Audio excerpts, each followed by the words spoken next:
Hey, Chris and Sid here. We're going to go over your movement flows. These are some movements that Sid and I picked out that kind of encompass the whole body. These are intended really just to move, not necessarily strengthen.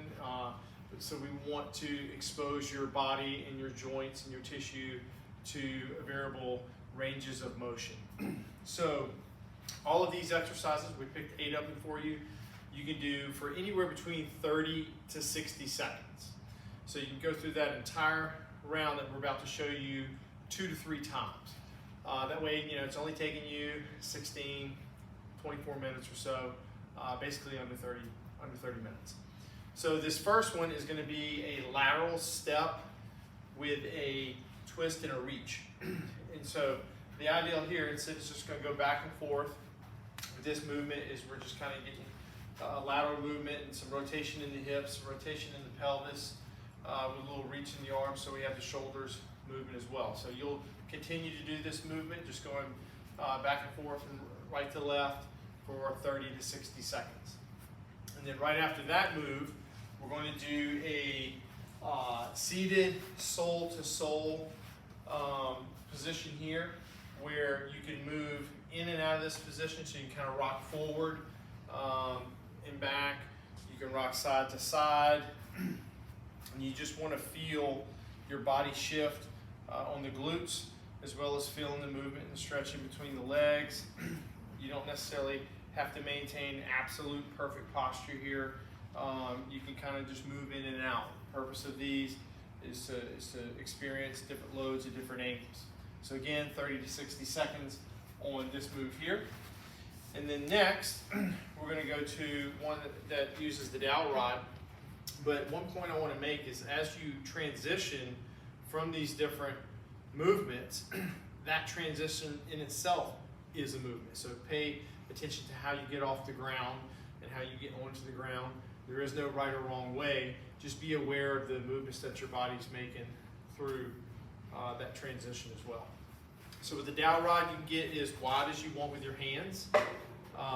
And essentially here we're going to do a halo. So we're going to be going around the body this way, back and forth.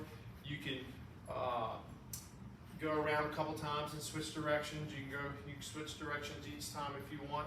As you can see, Sydney's getting some movement in her torso here as well, which is good.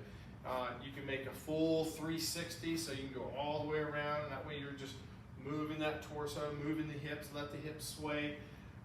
Feel the shift in the lower body as you go around with the dowel rod with the halo as well. So again, 30 to 60 seconds on that. On this next one, we're using a foam roller here, but you can use a towel that's rolled up, or really anything that's kind of elevated like this.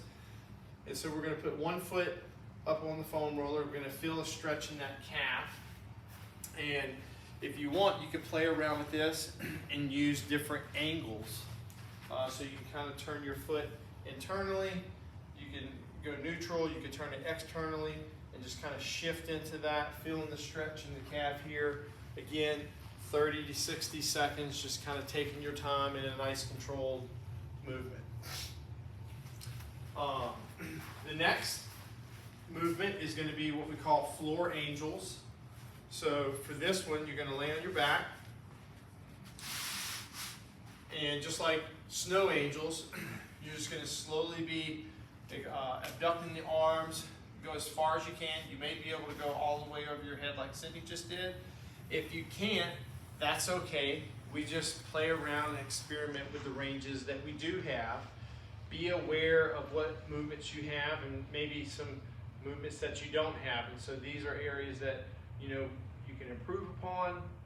And so as you go through these movement patterns, each time that you do them, you can try to progress a little bit. So again, 30 to 60 seconds just going through this movement here. Next we have the V-sit. So for the V-sit, you're just going to sit with your legs abducted, kind of like a V. And here we can lean forward into it and get a stretch. We can go to the left and get a stretch. We could go to the right and get a stretch. And so we just want to move in and out of this, feeling some hamstring stretches. If you want to progress this, you can get some movement into the arms as well. So rocking side to side, forward and back, right and left. We just want to experience these different loads and feel the stretches in our hamstrings. There, Sydney's doing what we call paint the globe. So you imagine you have a big globe around you.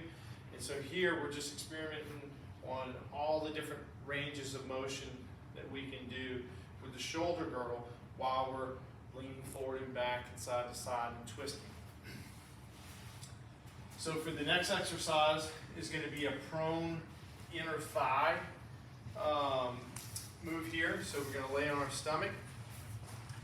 We're going to abduct one of the legs out to the side. We want to flex this foot the best that we can. So what we call is dorsiflexing here. So we're bringing that calf on stretch. We want this leg to be as straight as possible. In the beginning, you may not be able to fully extend the leg, and that's okay. So we just want to move that in and out.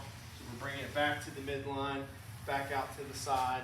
You can alternate back and forth. And again, this is a move that you'll do for 30 to 60 seconds continuously. And just experiment with the different ranges of motion that you have there. And the last movement is the top of the foot stretch. So opposing that calf stretch. Now we're just placing that foot into the plantar flexion position. And we're getting a stretch here on the anterior tibialis. And again, you can kind of just experience different ranges there, turning the foot a little bit internally and externally if you like. And you can alternate back and forth. You can do 30 seconds on each side or 20, 20, 20. We're going to do these movements again for a total of 30 to 60 seconds. So those were 8 different exercises that if you did for a minute apiece would be 8 minutes if you went through that 2 times. That's 16 minutes of just moving in different positions in and out and experiencing different ranges of motion, and then allowing your body and that tissue to experience all of those different loads as we move. You can do that around 2, 3, 4 times, as much time as you like. The most important thing is just doing it often and experiencing those different ranges of motion that you may or may not have and progressing as you go along. If you have any questions or any of those moves are difficult for you, you need some different types of exercises that can serve as a substitute, as always, feel free to reach out to Sid or I, and we can help you on your journey.